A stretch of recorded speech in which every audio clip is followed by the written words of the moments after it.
Bien, amigos, ha llegado la hora para ser puntuales por la agenda de todos. Muy agradecidos de que estén aquí presentes y sobre todo a que nuestro colega y amigo Hernán Pablo Casinelli haya aceptado la invitación a dictarnos este interesante y actual tema siempre, el de los estados financieros consolidados y separados. Es un excelente tema de actualidad, siempre muy útil. Hernán es un dominador de ese tema, es certificado en NIF por varias entidades internacionales, ha estado asociado con el IASB y otros organismos que pues están 100% en esos temas, y además de que en la parte profesional y académica está constantemente impartiendo cursos y actualizado. Bueno, es miembro de una gran cantidad de instituciones de renombre, tanto en Argentina como internacionalmente. Así que estamos en buenas manos y te agradecemos mucho, Hernán, por aceptar y por volver a ayudarnos con este tipo de eventos. Nuevamente, te agradezco y puedes iniciar la presentación cuando gustes. Bueno, muchas gracias Mario y muchas gracias primero que nada a todos los participantes. Ahí se ve mi pantalla. Ya se mira que estás ¿Sí? queriendo ingresar, sí, ya vemos la presentación en Ahí modo de sí. edición, sí. Bien, perfecto. Bueno, primero que nada agradecerte Mario una vez más por la invitación y felicitarte por este aniversario de Revenif, eh, que tanto ha ayudado a toda la comunidad profesional y de negocios de toda la región para poder eh, enterarse a medida que se fue dando los procesos de aplicación de NIF en nuestros distintos países, de un poco cómo se iba dando en cada uno de ellos, y también fue una red que ayudó y sigue haciéndolo, ¿no? A que todos nos vayamos enriqueciendo de las experiencias de los otros. Así que enhorabuena por estos 11 años y porque sean muchos más, y por todas tus iniciativas para cooperar con la profesión y con la comunidad de negocios de Hispanoamérica.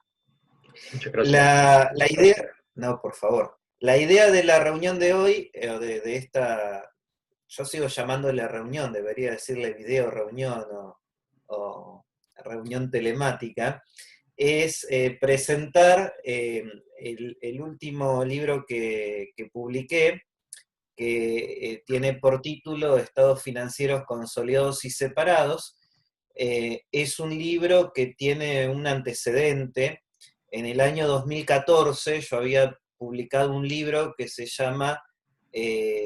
Grupos económicos en las NIF, donde había pretendido abordar una serie de temáticas bastante diversas en una sola obra que tenía casi 450 páginas, o que tiene, debo decir, porque todavía existe por alguna librería.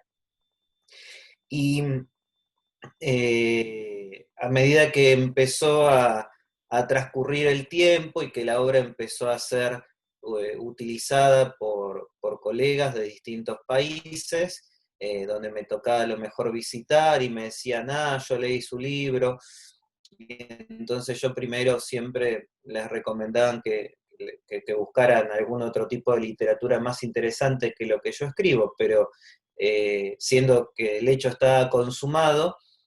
no me quedaba más que felicitarlos, al resto solamente los advertía. Y entonces, en el caso de la obra de grupos económicos en las NIF, el problema que pude advertir a medida que fue avanzando el tiempo es que había por un lado una gran cantidad de temas que se abordaban, y que a lo mejor por la densidad conceptual de los temas ameritaban ser parte de una obra que les dedicara un poco más de páginas. Y por otro lado, que había una cantidad de temas que no habían sido abordados, ya bien porque en aquel momento no los había decidido incorporar dentro de aquel libro, o porque tiene que ver con modificaciones posteriores a la publicación del libro. Muchas veces el problema de escribir sobre normativa es que como la norma es un cuerpo vivo y va cambiando de manera constante, los libros sobre normas, uno tiene que tener cierta disciplina de mantenerlos actualizados, porque si no, la obra pronto queda vieja, por así decirlo, y pierde interés. Entonces, lo que me propuse es en algún punto saldar ese déficit que había advertido en esa primera obra. Entonces, como uno de los aspectos que abordaba la norma de grupos económicos era la de cómo se abordaba la preparación de los estados consolidados y de los estados separados, dedicar un libro exclusivamente a esta cuestión. Y ya no a todos los temas que tienen que ver con grupos económicos de una forma sipeada, comprimida. Con lo cual, este libro que aborda una de las temáticas de aquel libro anterior, terminó teniendo mayor cantidad de páginas que el original. Con lo cual, si bien algunos temas se vuelven a tratar, se los trata con un mayor detalle mucho más consumado, y además donde se incorporan algunas cuestiones que no se habían incluido en la obra anterior, pero solamente relacionado con estos dos temas que les acabo de decir: preparación de estados financieros consolidados y separados. En el subtítulo dice análisis conceptual y aplicación prácticas de las NIF relevantes. Las NIF en las que me centro son solamente la NIF 10, la NIF 27 y la NIF 12, aunque obviamente hay una interacción con otras normas NIF, por eso al final en el tercer renglón aparece esto de interacción con otras normas NIF, pero me interesa centrarme en la segunda oración de este subtítulo, que dice vinculación con el concepto de entidad que informa del nuevo marco conceptual emitido en el 2018. Probablemente algunos colegas que puedan estar presentes y que se dediquen también a la actividad de la docencia de contabilidad, sepan que hace algunos años la iniciativa de educación de la Fundación IFRS, que ahora ya fue disuelta, pero que generó un material muy interesante, había plasmado una metodología de enseñanza, aprendizaje y autoaprendizaje de las NIF, que se conoció como enseñanza de las NIF basadas en el marco conceptual. Básicamente esta metodología lo que pregona es que para poder realizar un adecuado abordaje de cualquier tema en las NIF, uno tiene que primero tratar de comprender de qué manera se linkea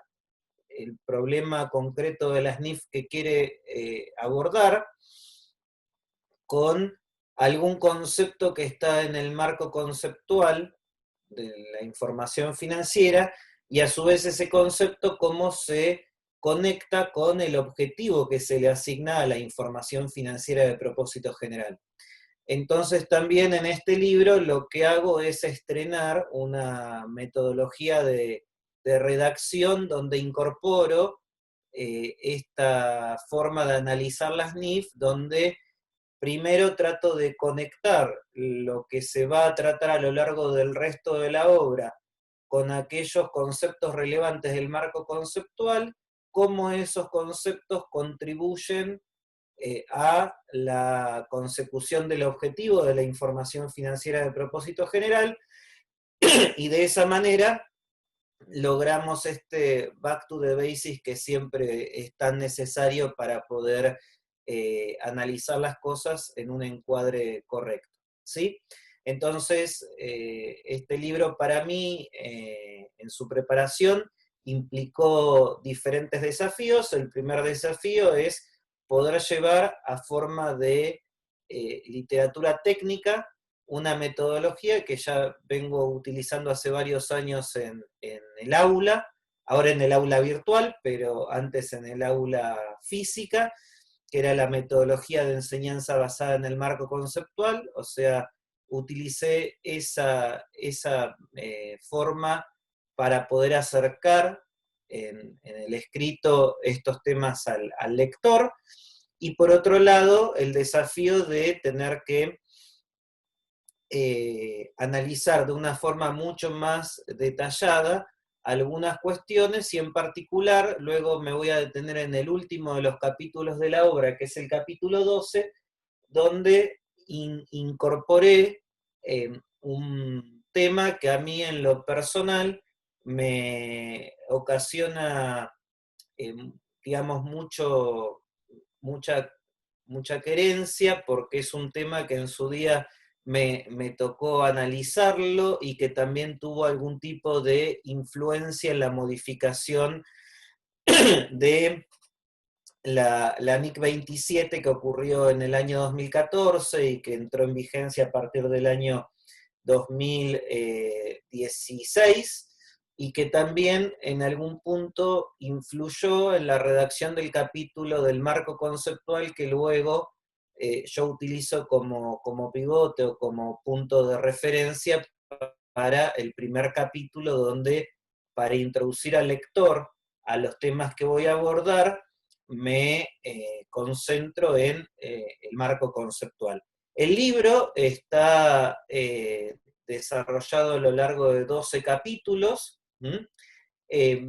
y ahora lo que voy a tratar de hacer de una manera más o menos resumida, porque me interesa, a lo mejor, ya que no somos tantos y creo que vamos a tener oportunidad de poder interactuar un poco más, poder escuchar cualquier comentario, cualquier pregunta que puedan tener y poder interactuar con los que estén presentes. El libro tiene en total 12 capítulos. Ustedes saben que el número 12 tiene toda una carga simbólica, con lo cual me esforcé para que el libro pudiera ser comunicado en 12 capítulos. Luego, el que no conozca la carga simbólica del número 12 lo puede investigar por medio de Google. Aquellos que a lo mejor tienen un poco más de tiempo en esta época de cuarentena. Y entonces vamos a tratar de repasar cuáles son los elementos clave de cada uno de los 12 capítulos, ¿sí? El primer capítulo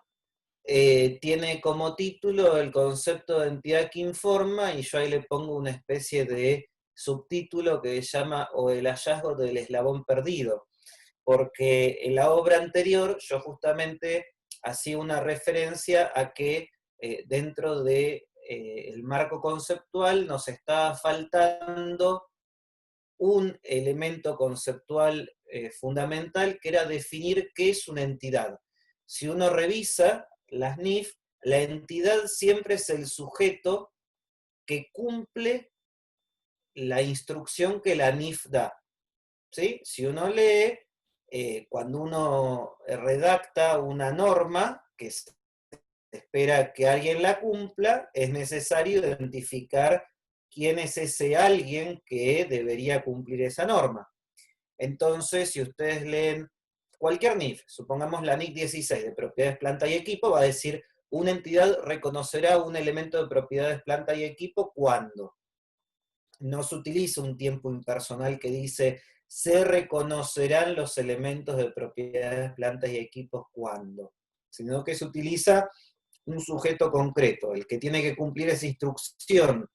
que está dando en ese caso la NIC 16 es la entidad. Si uno se remite a la NIC número 2 de inventarios, va a decir: una entidad medirá sus inventarios por el menor entre el costo o el valor neto realizable. Con lo cual, de vuelta, quien tiene que cumplir esa instrucción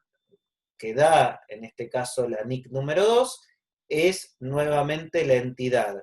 Y así siempre vamos a encontrarnos con que la entidad es aquel sujeto al cual cada NIF le da una instrucción de qué tiene que hacer, qué es lo que no tiene que hacer, qué es lo que puede optar por hacer, ya sea en materia de reconocimiento, de presentación, de información en notas, de medición. Y entonces es muy importante que si nosotros decimos que la entidad es el sujeto que recibe la instrucción y que es aquel obligado a cumplir la instrucción de lo que las NIF van a requerir o van a permitir, era fundamental tener un concepto de entidad. Pero la realidad es que el marco conceptual del año 1989, que se había revisado en el año 2010, no incluía una definición de entidad. Si recordamos, había un capítulo 2 dentro de ese marco conceptual que ya no tiene vigencia desde este año,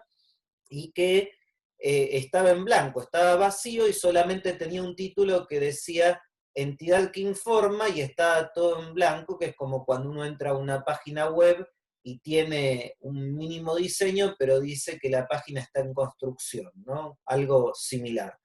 Entonces era una deuda que tenía el IASB en términos de conceptos, justamente para poder, de algún modo, ayudarnos a entender la importancia que tiene el concepto de entidad en la formulación de los estados financieros. De hecho, esto se aborda en un capítulo específico del nuevo marco conceptual, que es el capítulo 3 de ese marco conceptual emitido en el año 2018 y con plena vigencia a partir del 1 de enero del 2020, que es el concepto de entidad y los estados financieros. Y yo diría que ese capítulo es un capítulo bisagra, no solamente para los temas que se tratan en este libro, sino para muchos temas más. ¿Por qué? Porque el marco conceptual en su conjunto es un marco conceptual para preparar información financiera. Y el capítulo 3 se encarga de aclararnos que los estados financieros son un tipo específico de información financiera de propósito general. No es la única información financiera de propósito general, ni información financiera de propósito general tiene que ser comprendido como un sinónimo de estados financieros de propósito general. Entonces el capítulo 3 lo que trata de capítulo 3 de el marco conceptual, que es lo que yo analizo en el capítulo 1 de mi trabajo. Es justamente tratar de conectar el concepto de entidad que informa con aquella unidad de referencia a la que se van a remitir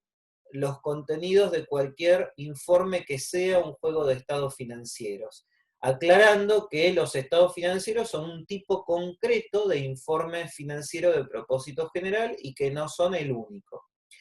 Entonces, la puerta de entrada para poder comprender todos los conceptos que se van a analizar en este libro es precisamente este capítulo 3 del marco conceptual emitido en el año 2018 por parte del IASB, y estos conceptos que están en el capítulo 3 cobran una centralidad especial para poder entender que una vez que yo defino cuál es la entidad que informa en unos estados financieros, voy a poder comprender qué tipo de estados financieros son los que a esa entidad se le va a pedir. Entonces, si la entidad que informa es cabeza de un grupo económico porque tiene un vínculo de control con otras entidades, a esa entidad a la que se le exige cumplir con normas NIF, se le va a requerir presentar estados consolidados, porque la toponomía de esa entidad que informa la convierte en controladora. Si la entidad no fuera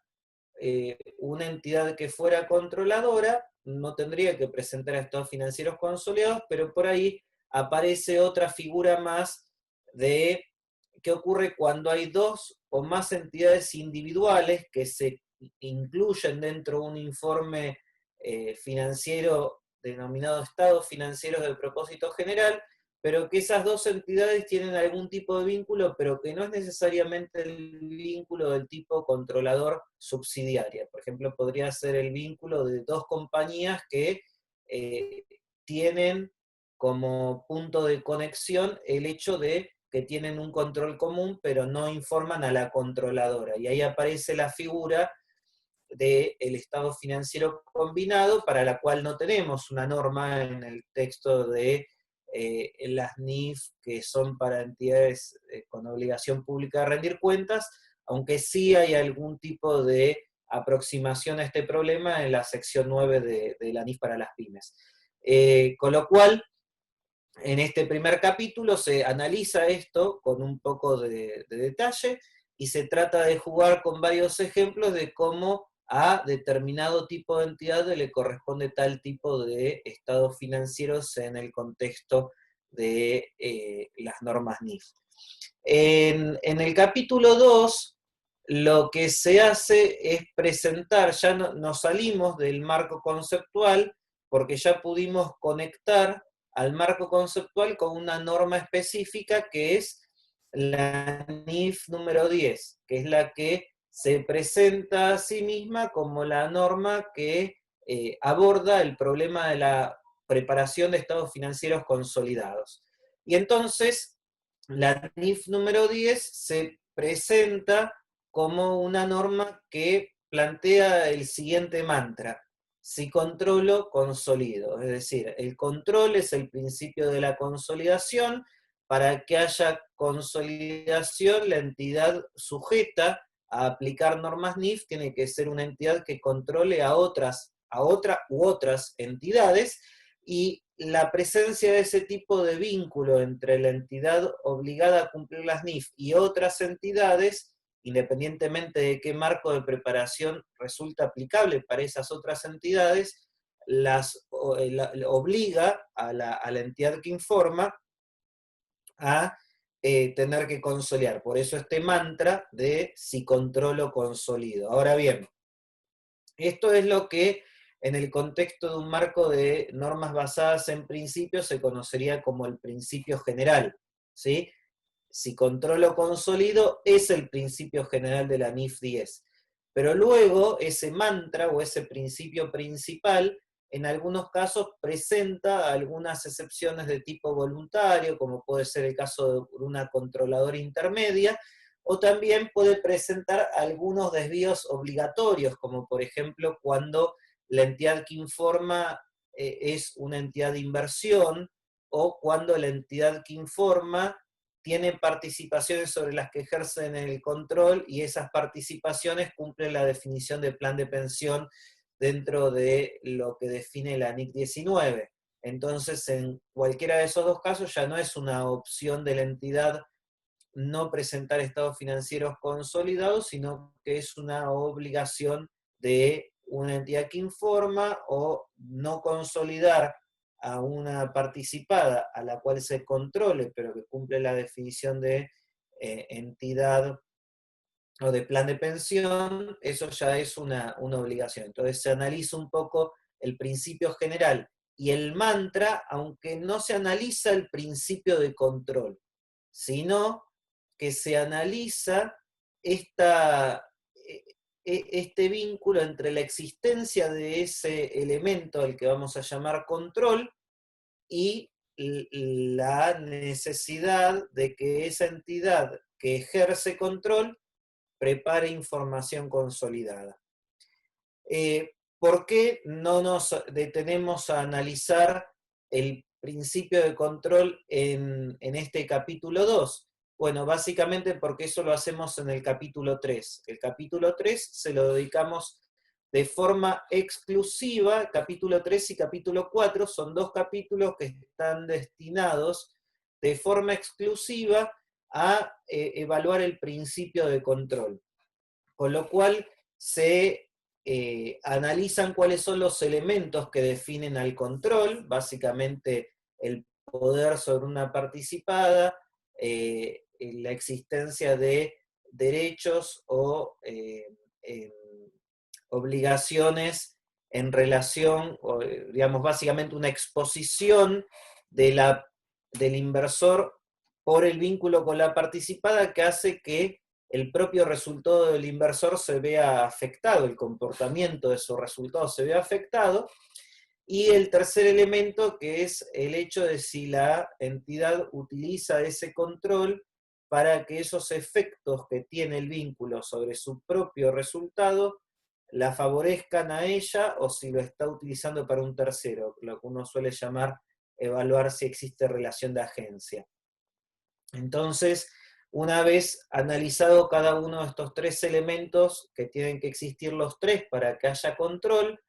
y donde se enfatiza que el control es un assessment cualitativo, no es una evaluación cuantitativa, donde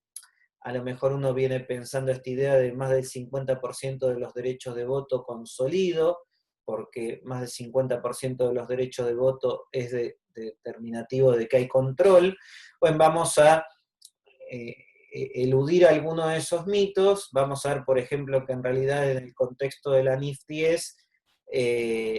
la existencia de más de un 50% de derechos de voto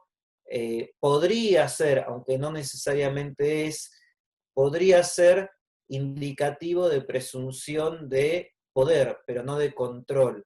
Es decir, de uno de los tres elementos de,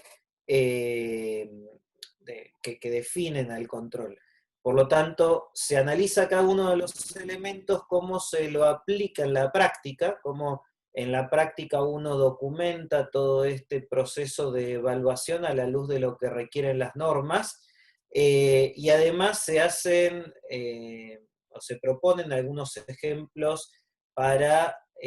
aplicar esto a situaciones simples, pero también a situaciones complejas, y ver cuál es el razonamiento, siempre interactuando con la NIF 12, que la NIF 12 es la norma que me va a obligar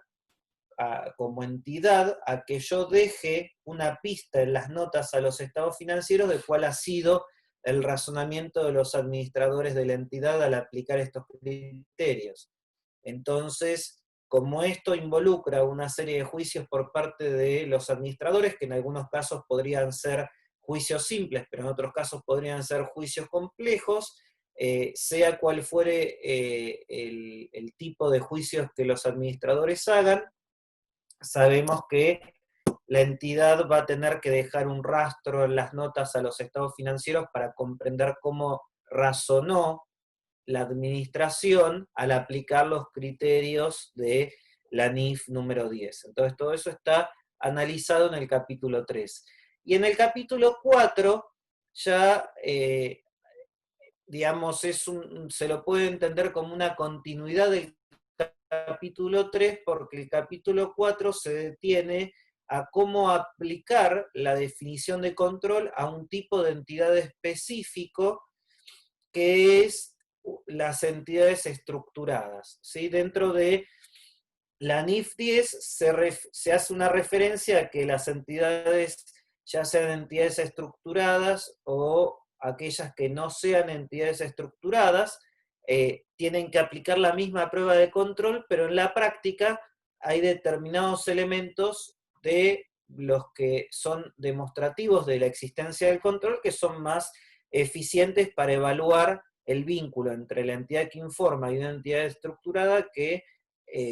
los que sirven para evaluar el vínculo entre la entidad que informa y una entidad convencional. Hago una aclaración de que este concepto de entidad convencional no está definido como tal en la NIF, sino que yo ahí lo llamo una no definición, porque habla de participación en otras entidades, y luego rescata de que aquellas entidades en las cuales la que informa podría participar es una entidad estructurada. Por lo tanto, ¿qué son todas las otras? Bueno, me podía quedar por poner entidad no estructurada o algún otro nombre que no vaya por la negativa. Entonces preferí utilizar la expresión entidad convencional para referirme a todas aquellas entidades que son entidades en las que existe una sospecha por parte de la entidad que informa de que podría haber control, pero que no califican como entidad estructurada. ¿Cuál es la característica de la entidad estructurada? Es que el vínculo de control de existir se da por derechos que no proceden de derechos de voto, porque la entidad estructurada se diseña básicamente para que si alguien la controla, ese control no lo ejerza por medio de un derecho de voto.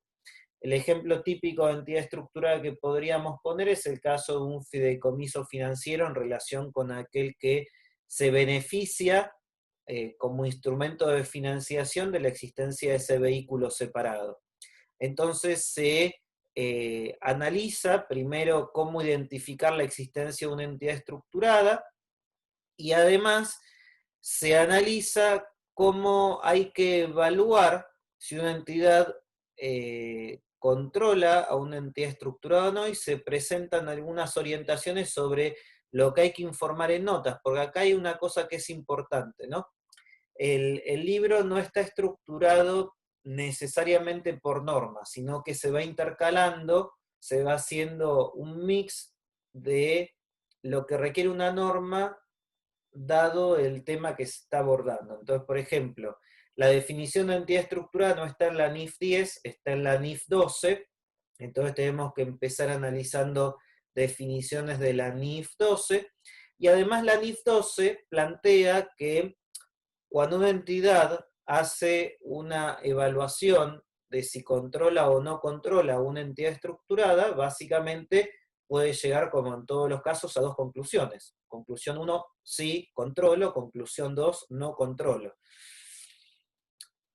En el caso de una entidad convencional, si controlo, consolido, y si no controlo, no consolido. Pero en el caso de una entidad estructurada, si controlo, consolido, y si no controlo, tengo que brindar cierta información en notas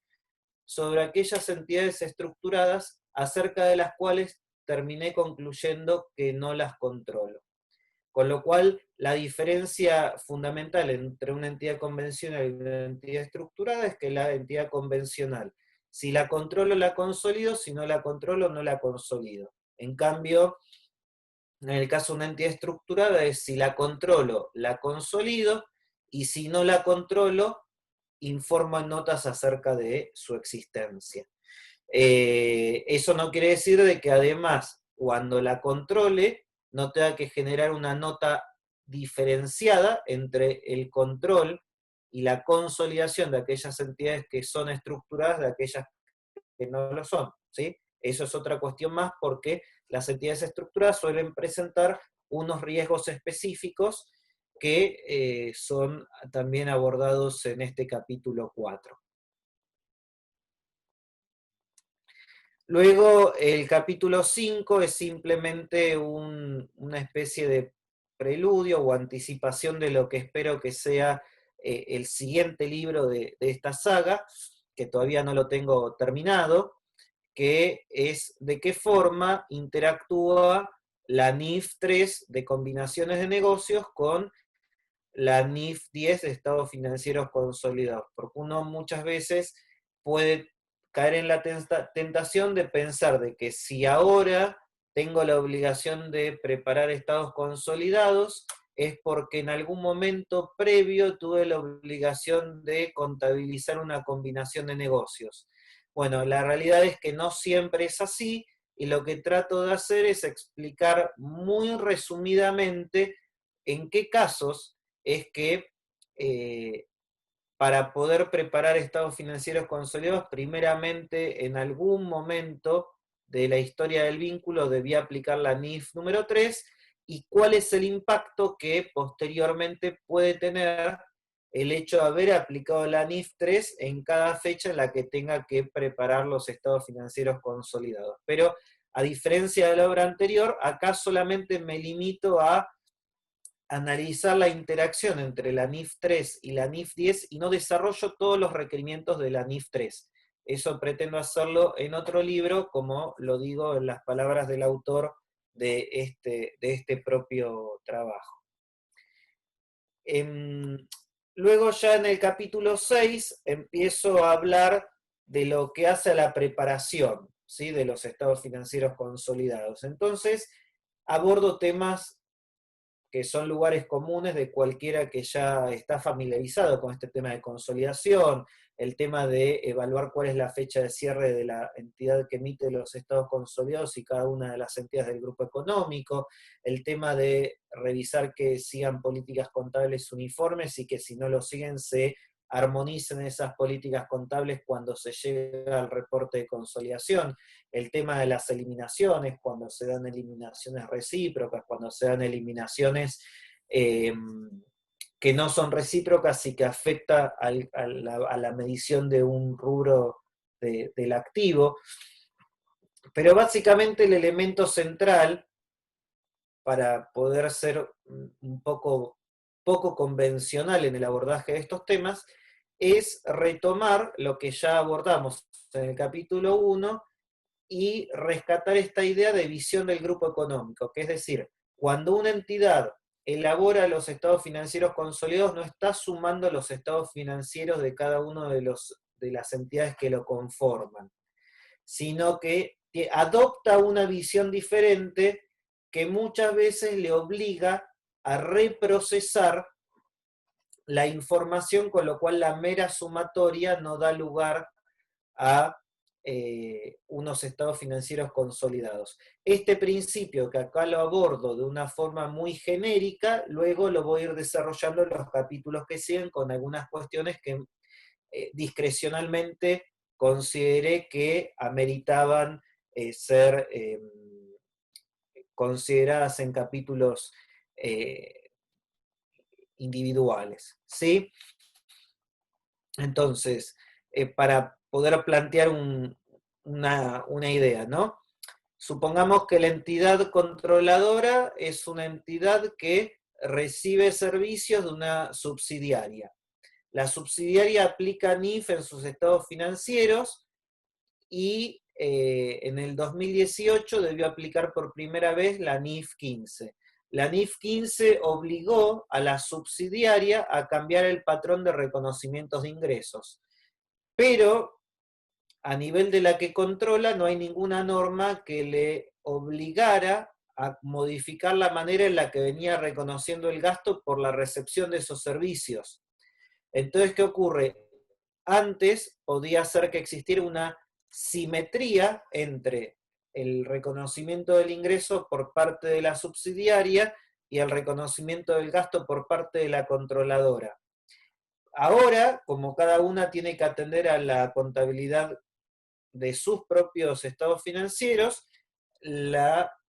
subsidiaria cambia el patrón de reconocimientos de ingresos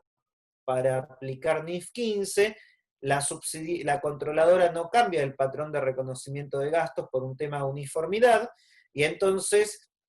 si se quisiera eliminar de forma intragrupo ese ingreso con ese gasto, ya no tendríamos una eliminación simétrica donde el ingreso de la una es gasto en la otra y se eliminan y ya, sino que podría ser que no sea tan directo. Pero el efecto, si yo adopto la visión del grupo, es que ese gasto para el grupo no existió y ese ingreso para el grupo no existió. Con lo cual, tendré que revisar si esa asimetría en el patrón de reconocimiento de ingresos no puede haber dado lugar, por ejemplo, a la aparición de activos o pasivos del contrato en la contabilidad de la subsidiaria, la que presta los servicios, de forma tal de que en el proceso de eliminación para formular los estados financieros también tenga que no solamente hacer una compensación de líneas en un caso de ingresos y en el otro de gastos, sino que tenga que eliminar conceptos que están en el activo o en el pasivo de alguna de las sociedades. Lo mismo puede pasar con el hecho de que haya arrendamientos intragrupos o con el hecho de que haya subsidiarias que fueron compradas después de que habían otorgado un préstamo y que haya una tasa de interés efectiva para el grupo económico que no condiga con la tasa de interés efectiva para la entidad prestamista. Bueno, y así se presentan varios ejemplos de que en la práctica a lo mejor no siempre son correctamente abordados y que eso podría plantear un desvío al cumplimiento de la normativa internacional. En el capítulo 7 del trabajo, lo que hago es abordar un problema que es muy común en los grupos transnacionales, que es el hecho de que dentro del grupo haya compañías que integran ese grupo y que tengan diferentes monedas funcionales. Entonces abordo el problema de cómo preparar estados financieros consolidados en los casos de lo que uno podría llamar grupos multimoneda, ¿no? Donde hay más de una moneda funcional dando vueltas. Siempre recuerden que los grupos económicos no tienen moneda funcional tienen las entidades individuales, los grupos económicos solamente tienen moneda de presentación. Entonces, acá aparece un problema clave que uno trae de la NIC 21, que es cómo convertir los estados financieros desde la moneda funcional a la moneda de presentación para poder correr todos los procesos de consolidación. Y en este caso me centré en un tema que particularmente a mí me genera preocupación en mi práctica profesional, que tiene que ver con la existencia de al menos una moneda caracterizada como hiperinflacionaria de acuerdo con la NIC 29. ¿Por qué este tema tiene un especial interés en mi práctica profesional? Bueno, porque ustedes saben que en Argentina, desde el año 2018, eh, estamos en la obligación de aplicar la NIC 29 para reexpresar estados financieros, pero no está tan claro el tema de cómo interactúan en todos los aspectos, ya sea cuando la entidad emite estados financieros en una moneda de presentación que es hiperinflacionaria, eso directamente no parecería no estar abordado, con lo cual hay distintas prácticas que se siguen.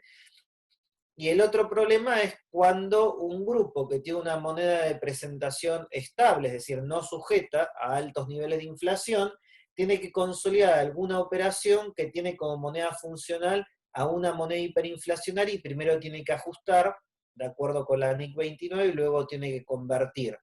Entonces ahí hay un tema muy interesante porque a raíz del caso argentino, este tema tuvo que ser analizado especialmente por el IFRIC, o el IFRS Interpretation Committee ahora, el IFRS IC, y esto llevó a que, como consecuencia de una solicitud, una pregunta que le hizo la Autoridad Europea para Mercados de Capitales, cuyas siglas en inglés es ESMA, la European Security and Market Authority, lo que hizo ESMA básicamente fue tratar de pedirle orientaciones al IFRIC sobre cómo aplicar este enfoque de ajustar, convertir que plantea la NIC 21 y la NIC 29.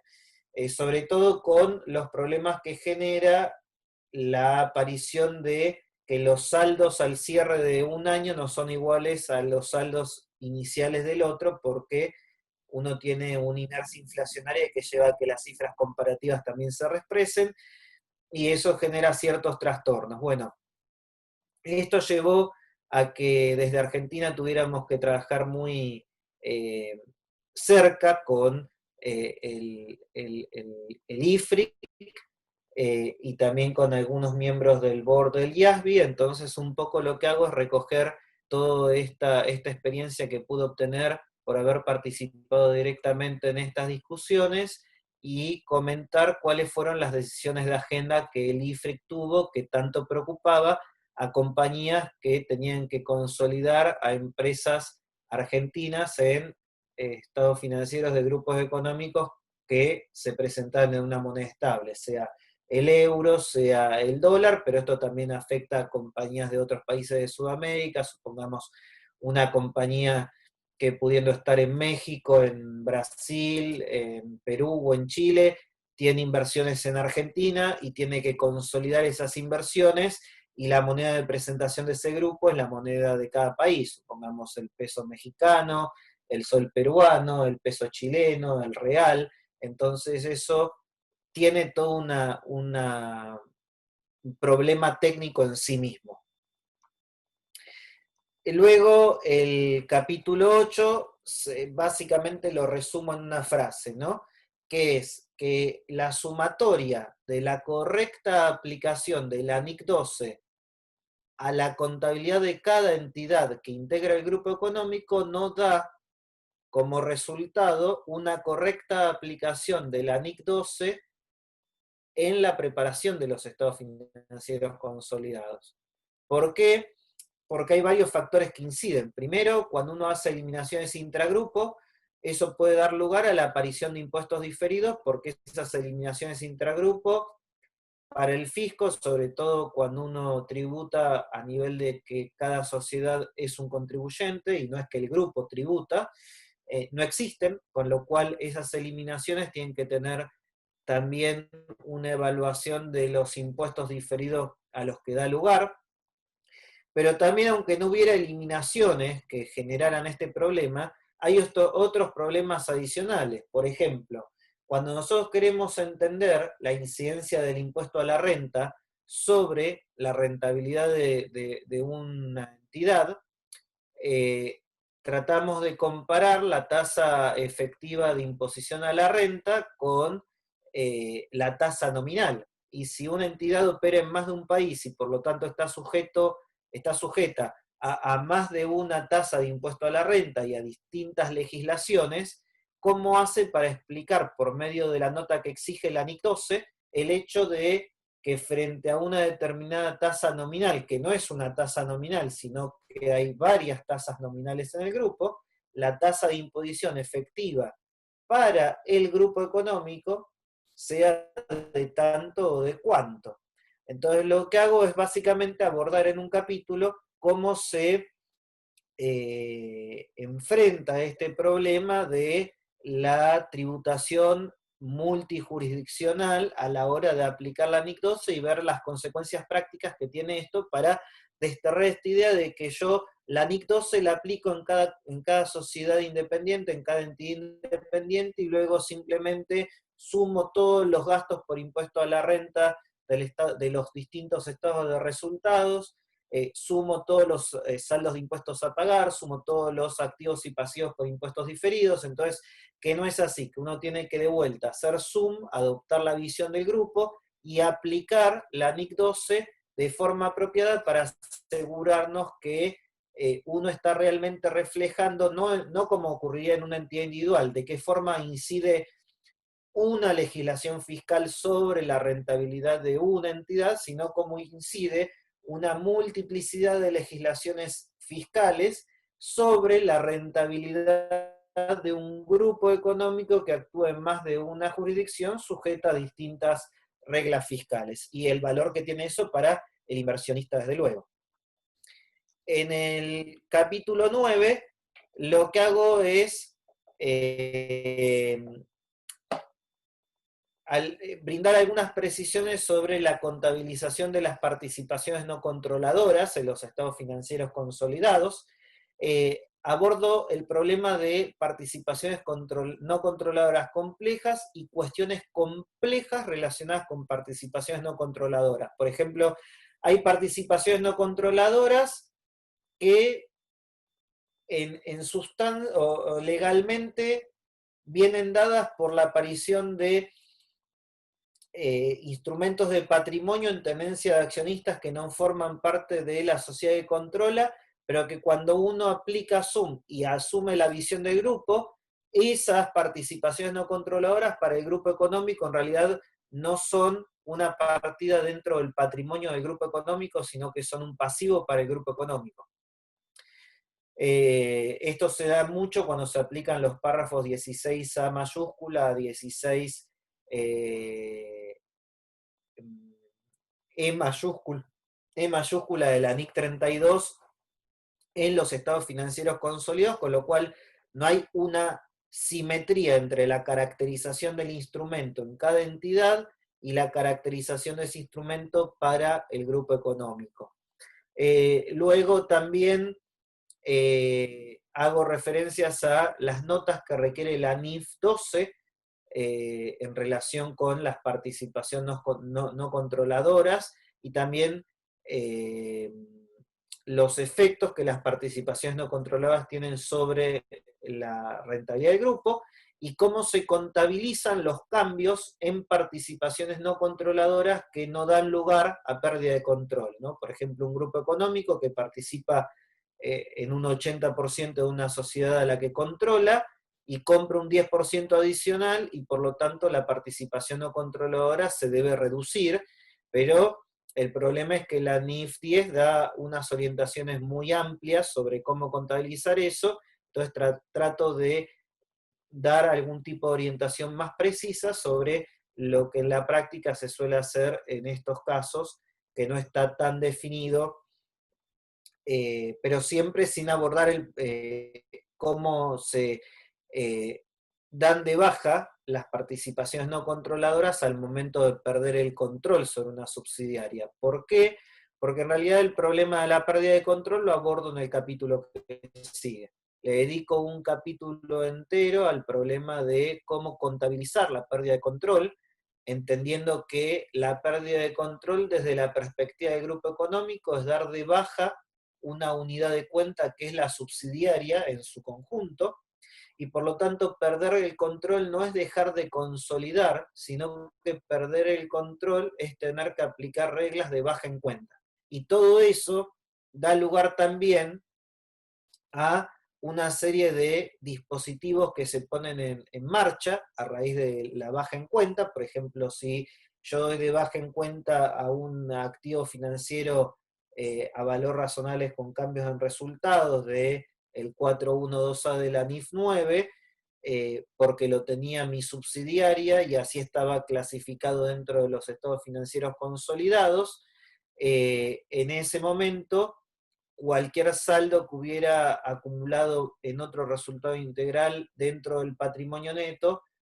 debo reclasificarlo porque la NIF 9 dice que cuando uno de estos activos se da de baja, el saldo que quede pendiente dentro del patrimonio lo tengo que reclasificar. Lo mismo ocurriría con cualquier saldo de conversión de moneda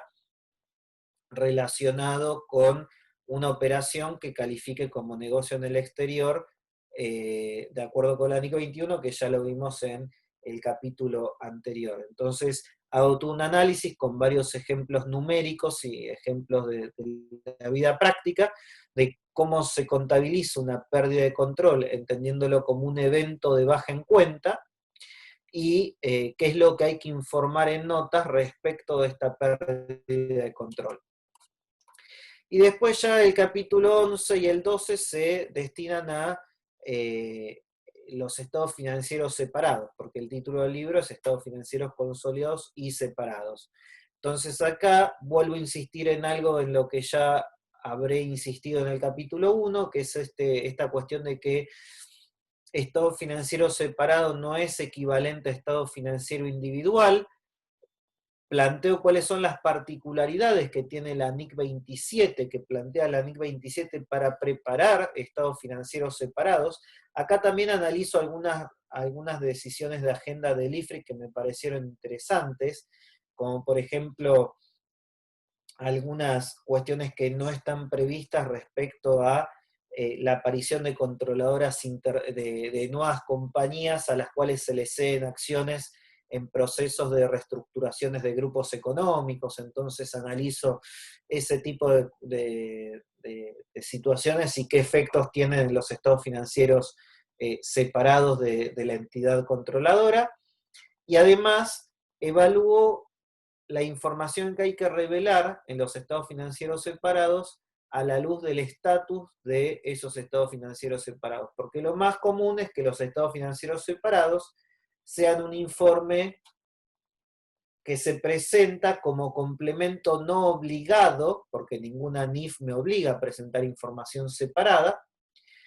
de los estados financieros consolidados que presenta una controladora. Ahora bien, habíamos visto en el capítulo 3 en el capítulo 2, que el principio de la consolidación es el control, pero que hay ciertos desvíos a ese principio, y en algunos casos ese desvío al principio podría llevarnos a que una entidad presente como su única información de propósito general a los estados financieros separados. Bueno, en esos casos hay que hacer algunas adecuaciones en las notas porque hay ciertas cuestiones que le van a importar a los usuarios de esos estados financieros separados que no son, digamos, teloneros de los estados consolidados, sino que tienen autonomía informativa. Y finalmente el capítulo 12 es un capítulo donde yo trato de explicar una hipótesis que ya en su día había presentado en un trabajo en el año 2012 en un congreso que se hizo aquí en Argentina. Básicamente lo que trato es de refutar esta idea de que aplicar el método de la participación o el método del valor patrimonial proporcional, como también lo conocemos en algunos países de nuestra región, implica consolidar en una sola línea y que por lo tanto, cuando yo aplico el método de la participación, debería llegar a un resultado similar a aquel resultado que le atribuyo a la sociedad que controla cuando hago la presentación al pie de página de los resultados entre lo que se atribuye a la controladora y la no controladora. Entonces, mi hipótesis es que aplicar el método de la participación no siempre dará lugar a la tradicional igualdad que acabo de mencionar y que por lo tanto hay que renunciar a la idea de que la aplicación del método de la participación es una consolidación en una sola línea, sino que es poner en práctica el concepto de entidad que informa, que fue con lo que empezamos toda esta aventura en el capítulo 1, que fue precisamente desarmar el concepto de entidad que informa, que ahora trae el marco conceptual del año 2018. Dada la hipótesis que yo planteo, doy varios ejemplos que vienen a comprobar que esa hipótesis tiene asidero en la práctica, con lo cual es correcto que aplicar el método de la participación no siempre da lugar a que se guarde una igualdad entre el resultado atribuible a la controladora en los consolidados y el resultado separado. Y luego de que compruebo de que esta hipótesis es válida, lo que hago es tratar de proporcionar algunas conclusiones, algunas impresiones personales acerca de por qué considero que se da esta particular situación. Sobre todo, me parece muy interesante incorporar este tipo de reflexión por el hecho de que en la práctica nosotros venimos seteados con una idea donde básicamente primero para poder consolidar hay que aplicar el método de la participación. En NIF no solamente que no es así, sino que hasta yo me atrevería a decirles que desde un punto de vista de práctica profesional no es lo aconsejable. Porque muchas veces uno podría terminar forzando la aplicación de la NIC 28 para poder hacer lo que necesita a nivel de la NIF 10, o desviarse de lo que tiene que hacer la NIF 10 para cumplir con la NIC 28 porque no hay una simetría en el tratamiento. Entonces, puede ser, no digo que siempre vaya a ocurrir, pero puede ser que si primero me ocupo por medir a BPP o a método de la participación y luego me ocupo de desarmar todo eso para desenredar este ovillo y llegar al hilo desenredado que serían los estados consolidados, no necesariamente voy a poder llegar a cumplir con las dos normas. Es decir, muchas veces, si abordo esa forma de preparar, o sea, si los estados financieros los preparo, ¿sí? Su preparación la abordo desde esa perspectiva, puedo encontrarme con que voy a tener que verme en la obligación de con qué norma cumplir. Si cumplir con la NIC 28 o cumplir con la NIF 10, porque en la práctica no voy a poder cumplir con las dos si esa es mi forma de encarar la preparación de los estados financieros consolidados. Lo que yo digo es, al César lo que es del César, a Dios lo que es del Dios, es decir, a los estados consolidados lo que es de los consolidados y a los separados lo que es los separados. Con lo cual, si en los consolidados tengo que preparar información del grupo, no podría estar condicionado por la forma en la que aplico la NIC 28. Y si en los separados tengo que aplicar la NIC 28 tal como surge de la NIC, tengo que aplicar el método de la participación tal como está descrito en la NIC 28, porque así lo dice la NIC 27, no debería estar condicionado a lo que hice en los estados financieros consolidados. Por lo tanto, desde mi punto de vista, lo que mejor permite lograr eso es tener medidas las participaciones al costo, de forma tal de que de una información base medida el costo yo pueda llegar a unos estados consolidados no condicionados por la medición de la inversión y unos estados financieros separados usando BPP que tampoco estén condicionados por la forma en la que yo haya decidido medir a la inversión. Así que bueno, este es un poco el contenido de los 12 capítulos. Habíamos convenido una hora con Mario, bueno, estamos un minuto pasados, pero yo les agradezco mucho el tiempo y la oportunidad, y si hubiera algún tipo de pregunta que me quisieran hacer, quedo digamos, a disposición de todos ustedes, ¿sí? Muchas gracias. Muchas gracias a ti, estimado Hernán, por tu excelente presentación y felicitarte por el libro. Está, desde mi punto de vista, muy completo para tratar el tema de consolidación y estados financieros separados, así que no dudo que va a ser un material de consulta y de apoyo para los profesionales en América, quizá más allá. Muchas gracias y de nuevo te agradezco que hayas aceptado la invitación, ya que tenía días de no estar por aquí con nosotros. Es verdad. Bueno. A ver si hay alguna pregunta de la audiencia, pueden digitarla, por favor, por el chat, o si alguien se anima a hacer una pregunta por micrófono,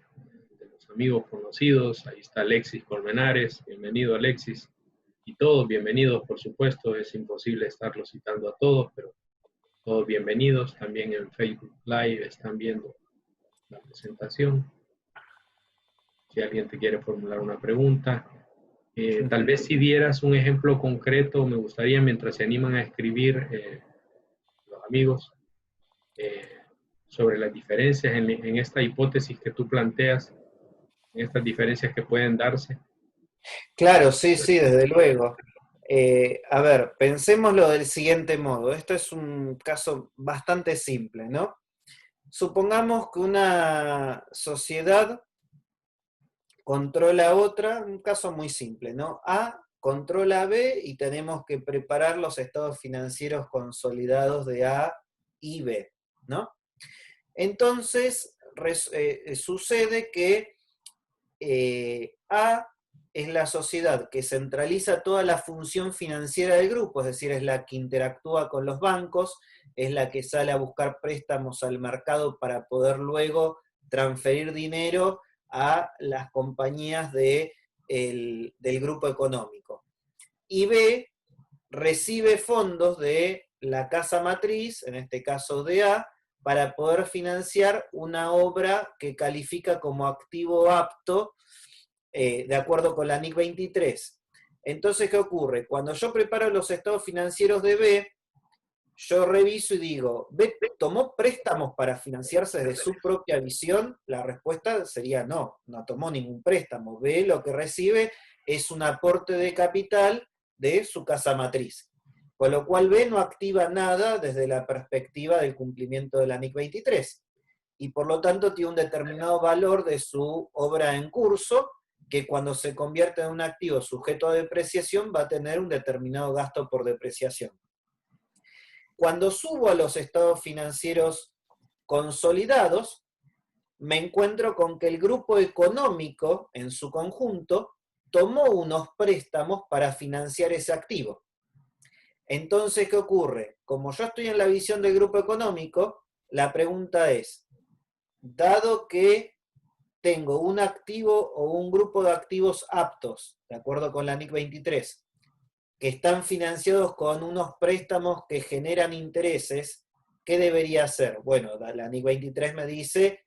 incluir esos costos financieros en el valor de ese activo. Pero la realidad es que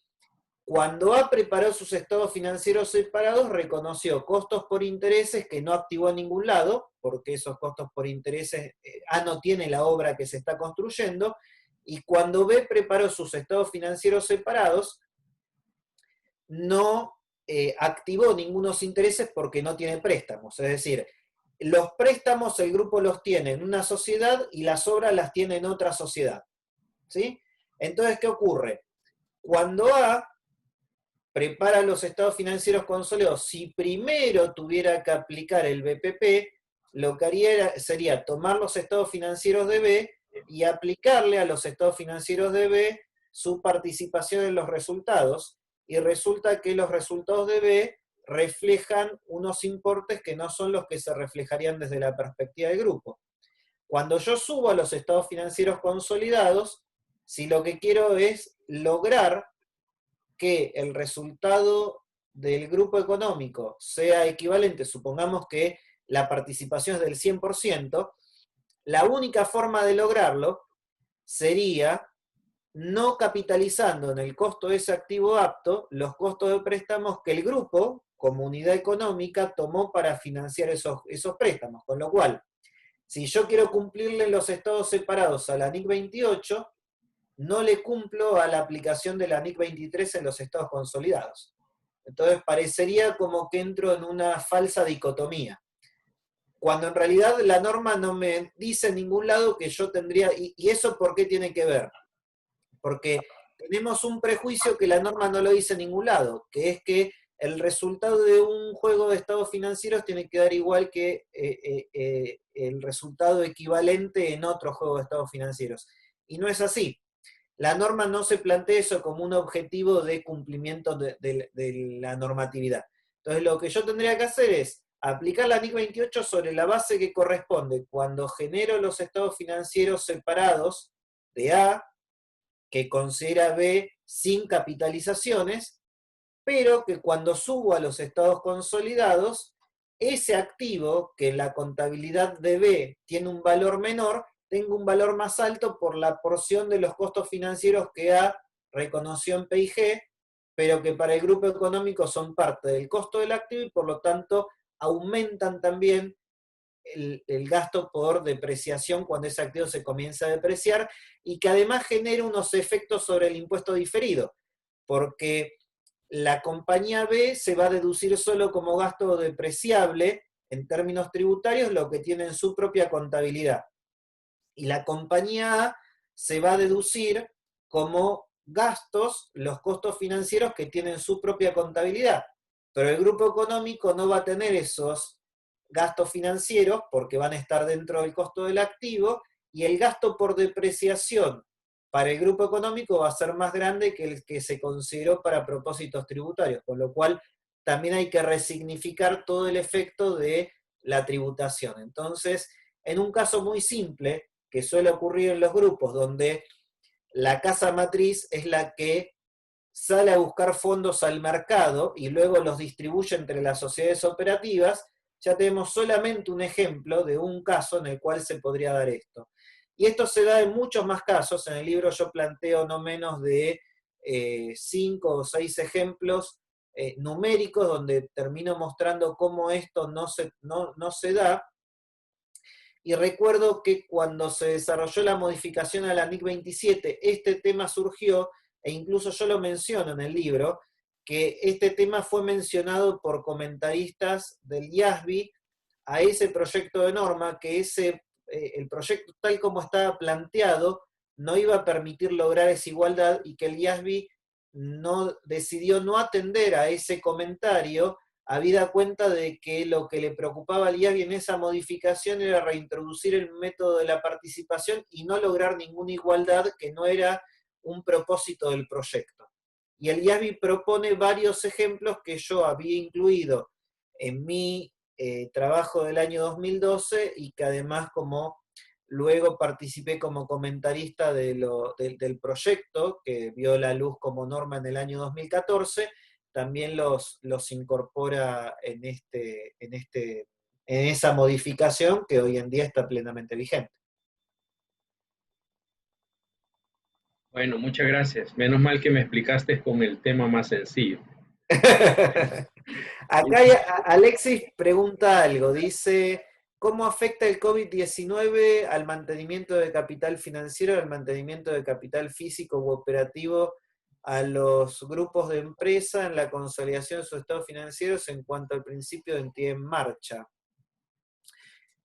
A ver, en principio, en contexto de NIF, uno usa el criterio de mantenimiento de capital financiero, por más que el marco conceptual plantee como un punto teórico de la existencia de otra forma de mantenimiento, pero la aplicación práctica de las NIF nos lleva a una aplicación del criterio de capital financiero y no físico. Eso también lo hemos tratado en algún trabajo que publiqué en un congreso hace algunos años, con lo cual no hay un efecto en un supuesto mantenimiento de capital físico, dado que no se aplica el mantenimiento de capital físico. Y a nivel de los estados consolidados, bueno, acá lo que podría llegar a pasar, que esto nos ha pasado en algunos casos en la práctica, es que el grupo económico en su conjunto no tenga algún problema de continuidad por los efectos del COVID-19, pero sí alguna subsidiaria en concreto. Entonces, desde la visión del grupo económico, esa subsidiaria que ya no está en marcha, si fuese que no lo está, tendría que alterar los criterios de medición no solamente para sus estados financieros, sino también para su propia contabilidad consolidada, porque un componente del grupo económico ha dejado de estar en marcha. El problema es que no hay ninguna norma que aborde de manera integral esto, aunque algún comentario escuché sobre que la NIF 5 podría ser una norma aplicable, aunque no estoy tan seguro. Pero bueno, en principio habría que identificar dentro de un grupo que sigue en marcha cualquier componente de ese grupo que pudiera haber dejado de estar en marcha para darle el tratamiento apropiado desde la visión del grupo.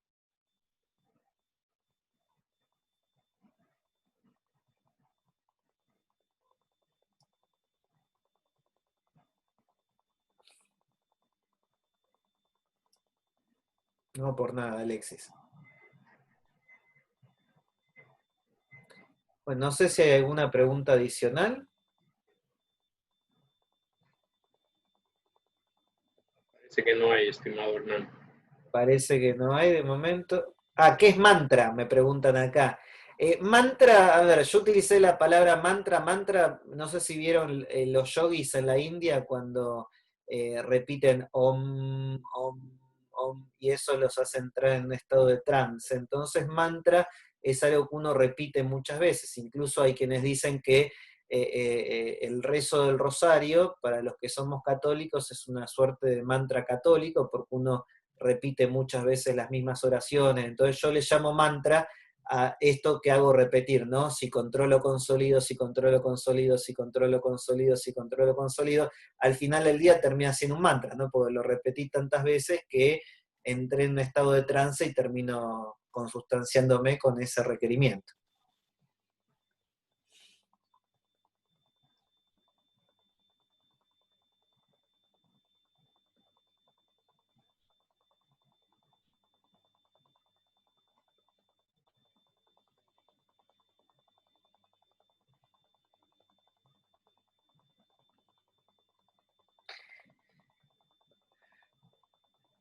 Bueno, si no hay preguntas, ahí yo dejo mis contactos, está mi dirección de mail, está mi página de Facebook, mi LinkedIn. El último, no sé por qué no estarán apareciendo los iconos de las redes, debe ser algún tema de configuración del PowerPoint. El último, @Hernán Casinelli, es la dirección de Instagram. Que en general por ahí comunico varias de las charlas que voy a estar dando, conferencias en las que estoy participando, así que si me tienen que seguir en alguna de estas redes, les sugiero LinkedIn e Instagram, que son las que estoy utilizando a lo mejor con más frecuencia en la actualidad para comunicar conferencias o actividades que puedan estar desarrollándose. Alguien acá pregunta, ¿pero solo afecta a la compañía que recibió el problema de realización de activos o al flujo de efectivo? ¿No afecta al consolidado en general? No entiendo la pregunta, Gerardo. Si quiere hacerla de forma oral, a lo mejor puedo ayudarlo. Pues no entiendo la consulta.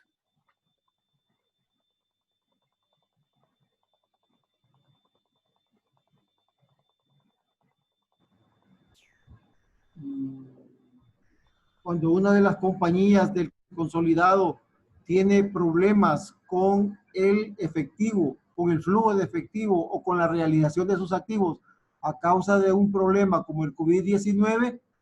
hay que ver solamente el efecto de esa compañía en todo el consolidado, no solamente en todo el consolidado, para ver si es posible que esa compañía pueda ser excluida del consolidado, porque estaría deformando en sí lo que es el consolidado en general.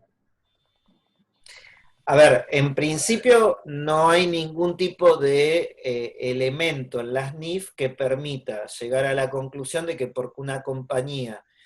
deje de estar en marcha hay que dejar de consolidarla. Probablemente hay que darle un tratamiento acorde dentro de las NIF, pero recordemos que las NIF no tienen normas específicas sobre cómo contabilizar o qué políticas contables utilizar para una entidad que dejó de estar en marcha. En la práctica, lo que se suele hacer es, se utilizan unos criterios contables de realización para los activos y se los presentan en una sola línea como grupo de activos de entidades que ya no están en marcha, y a nivel de pasivos se incluyen todos los pasivos que proceden de justamente esta nueva caracterización y se los presenta en una sola línea como pasivos relacionados como pasivos de entidades que ya no están en marcha del grupo económico, que es un criterio similar o análogo al que se utiliza en la NIF número 5 para los grupos de activos para su disposición y los pasivos relacionados con esos grupos de activos. Lo que ocurre es que ahí la discusión podría ser si yo estoy aplicando la NIF 5 o si estoy utilizando la NIF 5 por analogía para desarrollar una política contable. Hay quienes sostienen que se aplica directamente la NIF 5 porque cuando uno va a distribuir un activo a su accionista, se aplica la NIF 5, pero en realidad cuando una entidad dejó de estar en marcha, yo no voy a distribuir los activos a los accionistas. Yo lo que voy a hacer es, en última instancia, si no recupero la calidad de negocio en marcha, voy a vender los activos, voy a cancelar mis obligaciones y el efectivo remanente va a ser lo que yo distribuya a mis accionistas. Con lo cual, por eso yo no estoy tan seguro y soy más de apoyarme en la idea de que cuando un grupo tiene una entidad que dejó de estar en marcha, lo que tiene que hacer es utilizar la NIF 5 como norma para seleccionar una política contable ante un tema no previsto en las NIF, que es el hecho de que una subsidiaria haya dejado de estar en marcha, aunque las operaciones del grupo en su conjunto, por esa subsidiaria exclusivamente, no se pongan digamos, en tela de juicio, es decir, vamos a seguir, el grupo como tal va a seguir operando, y esto se está viendo mucho, o sea, grupos económicos que ante la necesidad de reestructurar sus operaciones deciden directamente, me voy de tal país, me voy de tal otro, me voy de tal otro, porque es una forma también de achicar costos a nivel global, y bueno, y en cada país donde deciden irse, esas entidades, desde la perspectiva de su propia contabilidad, son entidades que dejaron de estar en marcha porque hay una decisión de la gerencia de cesar las actividades, pero desde la perspectiva del grupo económico, todavía hasta tanto no finalice el proceso de liquidación, sigue existiendo una subsidiaria a la que tiene que consolidar, pero a la que no pueden consolidar línea por línea porque partamos de la base que en el momento en el cual se dice no voy a continuar las operaciones en tal país, probablemente todos los resultados que me aportaba ese país al grupo económico pasa a ser un componente que para la NIF 5 califica como operación discontinuada y por lo tanto lo tengo que presentar en una sola línea como resultados de operaciones discontinuadas. Y de ahí también se derivan unas consecuencias para la presentación de los activos y de los pasivos de esas entidades que dejaron de estar en marcha en los estados financieros consolidados.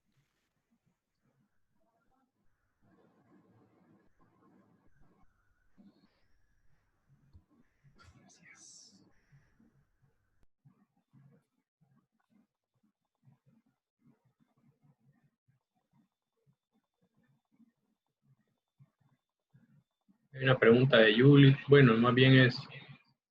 una afirmación. Aunque la empresa tenga problemas de liquidez y que pueda peligrar el principio de negocio en marcha, aún hay activos y pasivos que habrá que consolidar. Claro, o sea, aun cuando la empresa deje de estar en marcha, así como el hecho de que una empresa, ustedes recuerden que para la NIF 10, ni siquiera el hecho de que una subsidiaria tenga patrimonio negativo es objeto para dejar de consolidarla. ¿Sí? Siempre se la consolida, porque si no parece como que me hago trampa a mí mismo, es decir, cuando las subsidiarias generan buenos resultados para el grupo, las incluyo y cuando no las excluyo. Eso no termina dando una imagen fiel de los resultados del grupo, porque la realidad es que el grupo se alimenta por los buenos rendimientos que aportan las buenas operaciones del grupo económico y también por los malos rendimientos que aportan las malas operaciones para el grupo, con lo cual todo tengo que informarlo en el perímetro de consolidación. No puedo seleccionar qué consolido y qué no, salvo en aquellos casos en los cuales el IASBI llegó a la conclusión que es pertinente no consolidar, como el caso de si una entidad tiene un plan de pensiones para todos los ejecutivos del grupo alrededor del mundo, que los administra por medio de una sociedad, en lugar de consolidar a esa sociedad, lo que hace es tratarla como un activo y un pasivo de la NIC 19 desde la perspectiva de los grupos, del grupo económico, ¿no? Pero son casos muy, muy particulares que menciona el párrafo 4 de la NIF 10.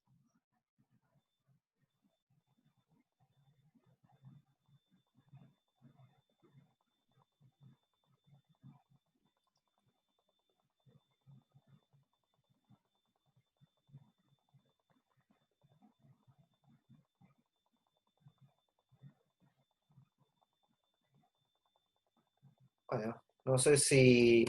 habrá más preguntas o no. Por si acaso yo acá les pongo muchas gracias, aunque no salió la foto que había preparado ahí, igual en una foto de un paisaje no afecta en nada. Pero bueno, si no hay más preguntas, les agradezco mucho el tiempo. Mario, de vuelta agradecerte a vos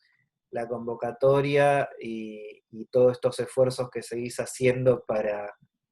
mantenernos actualizados a todos a lo largo de las Américas y más allá también. Puede ser que tenés tus fans del otro lado del Atlántico. Así que bueno, te paso la palabra y muchísimas gracias por este tiempo. Oh, muchas gracias a ti, estimado Hernán. Sabes que te tengo un gran aprecio y qué bueno que hiciste tiempo ahora, o más bien pudiste hacer el tiempo para dedicarnos aquí a una charla de actualidad y muy interesante, muy útil. Esperamos ver tu libro por aquí, por El Salvador, y pues, que los amigos se beneficien de la información que has resumido en ese libro. Tiene una vasta experiencia tuya, aunque estás muy joven, ya te conozco de años y sé de tu capacidad. A algunos amigos míos en broma les digo que tú eres el Maradona de las NIF. Sobre todo cuando hay algunos colegas que dicen que los temas que dictamos aquí en Revenue no tienen relevancia. No sé qué es lo que están viendo. Si no tiene relevancia esto, no sé a qué se refiere. Quizás quieren seguir viendo temas de de evaluación de inventarios en empresas comerciales. Pero bien, son cosas que pasan, tú sabes. Te agradezco mucho. Un abrazo, estimado Muchas Hernán. gracias y gracias a todos. Que estén muy bien. Gracias. Gracias a todos, amigos, por participar. Están invitados para el día de mañana. Tenemos 3 charlitas. Les solicito, por favor, que se inscriban porque por los cupos, que se reinscriban, por favor, para enviarles el enlace de la reunión de mañana. Mañana tenemos 3 charlas desde las 13 horas del este de Estados Unidos hasta las 15 horas. Una charla a cargo de Elison Paulo Silva, más bien una presentación de una tesis. Se está graduando de maestría en Brasil y nos va a presentar un tema interesante de implicación de las políticas de medición de costo histórico en ambientes inflacionarios. Va a durar 1 hora aproximadamente. Luego tendremos a Mari Carmen Civera, ella es española, miembro del equipo de traducción de la NIF al español. Nos va a hablar sobre el proceso de traducción de las IFRS al español, su importancia, y nos va a explicar algunos recursos que están disponibles para los profesionales en las páginas de la Fundación. Va a estar muy interesante. Y al final pues tengo una charlita. También vamos a poner a disposición el enlace para que tengan acceso a todos los videos de todas las charlas que se han dictado hasta la fecha y las de mañana pues en su momento. Así que muchas gracias por asistir, por su tiempo, inviten a sus amigos, colegas, estudiantes, clientes a que participen, ya que ven ustedes que esto es un evento gratis, libre de costo. Bueno, dicen que no hay nada libre, como decía Milton Friedman, no hay almuerzo gratis, pero bueno, estos sí son gratis de verdad. Tenemos revenue, 11 años de estarlo haciendo y por otros medios 17, 18 años de estar dando videoconferencias con un conjunto de profesionales y amigos de América Latina, bueno, de Iberoamérica, porque realmente también de Portugal y España, Andorra y otros países. Así es que, bueno, están invitados y nos vemos primero Dios mañana. Cuídense mucho.